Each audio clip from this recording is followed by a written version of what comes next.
Hey guys, I think everyone had such situation. You are looking for ADC win rate, searching champs by bot role and seeing that almost every match is on top of the list? Of course, we could say that there is too low amount of games to conclude that they are stronger than ADC. But what if it happens every patch? Yeah, mages are viable and strong at bot lane. Some people can think that this role is belong to ADC champs only, but this is our reality. So, why mage champions are good in bot lane, and what can you do versus them? You will find an answer in today's video. Enjoy watching. But before we started, here is a quick tip for almost every mage player. Due to increased AP on items, and that Rabadon got buffed, it's much stronger to build it second. It provides you insane damage and giving you even more AP with every item in your build. Rabadon second has insane win rate for most of the champions. So what are you waiting for? Try it in your game too. Why mage champions are viable in bot lane? First reason is draft phase. When you are going in the draft phase, it's always easy to spot and counter ADC champion, because it's almost impossible to flex them on other roles. With mage pick, you're having a good flex, so enemy team won't know where this Cassiopeia will go. This can lead to suboptimal decisions in enemy team, like early Hwei mid lane pick, because it's good versus Cassiopeia. Then this Hwei will have bad matchup, while Cassiopeia bot lane will still be fine, because enemy support or ADC are picked their champs already, without knowing about Cassiopeia bot. Advantages in draft are valuable. Second reason behind Mage's pick is low magic resistance on every ADC. This class has low magic resistance stat, so mages will deal significantly more damage on them than other ADCs in early game. Also, with changes in rune system, you cannot take free MR versus mages in bot lane. You have to take health, and this is increasing mage's power by a lot. Third reason why mage's pick are good is mid-game. Let me explain. As ADC with 1 or 2 items you are not feeling strong yet due to crit system, so it's hard to influence the game, move on the map and create some sort of advantages. As a mage, you are not only getting your items faster because they are cheaper, they also have better build paths, so you won't lose any tempo on the map just because you couldn't afford BF for 1300 gold. It's worth to mention that most games are ending in 25 minutes, which is mid-game time, so mages can influence the game much stronger than ADC. With all of this and win rate stats, we can conclude that mages are not only good, but also much stronger than most ADCs most of the time. There are few types of mages in bot lane. Let's talk about their strengths and weaknesses. First type is early game mages. Examples are Karthus and Brand. Most of their power lies in the early game. They want to fight and bully you as much as possible, trying to get any advantages. They can even die 10 times in lane, just to kill you 10 times too.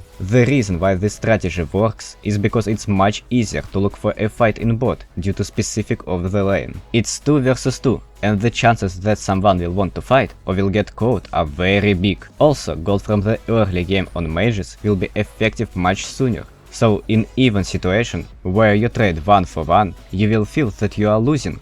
What can we do about that? Don't play the way they want you to. Do what you do best, farm minions and scale too late. If you won't give them any kills, they will fall off very quick and won't be useful at all.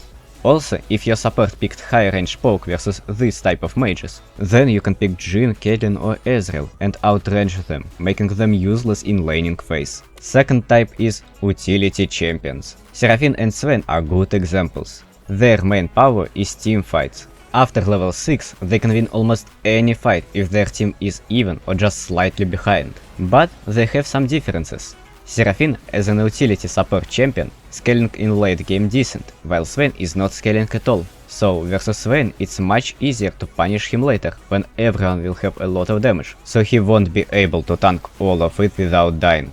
Also, if your support will pick high range, as in previous type, you can pick high range poke too, and it will be very hard to play for Swain, because he likes low range and melee drafts. And versus Seraphine, it's hard to punish her early. You can do it with hard engage and high burst ADC champion, or you can pick Twitch and outscale her, but that's all. She is neutralizing poke very well and can set up ganks for her jungler. So the best advice versus utility mage champions in bot lane is try to avoid teamfighting versus them. You can kill enemy champions on side lanes or catch them in mid lane. They hate chaos games, so that's what your goal will be versus them. Third type is poke champions. Heimerdinger, Ziggs and Hwei are good examples. Seraphine can also poke, but she is doing it worse. So, the main power lies in early game, but they can scale pretty decent. As poke champions, they want to make your life miserable, deny every possible minion and make you stuck under the turret for 15 minutes. There are only two things that you can do versus them. You can outpoke them, but it's almost impossible and needs poke support in your team. Or you can hard engage them,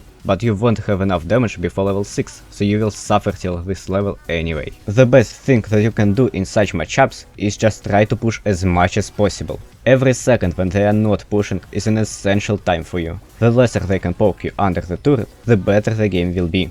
Also, there are blind mage champs, like Cassiopeia. She has problems versus high range bot lanes and drafts in general, but she can fit in almost any composition. So, if you wanna OTP one bot lane mage, she would be the best option for you. Let's repeat it. Early game mage is countered by poke or scale, utility mage is countered by teamfight avoiding, and poke champions are countered by hard engage or outpoke. Well, that's all for now. I hope that you liked this video and you won't forget to like it and subscribe. It motivates me to create a good content for you. Thank you and goodbye.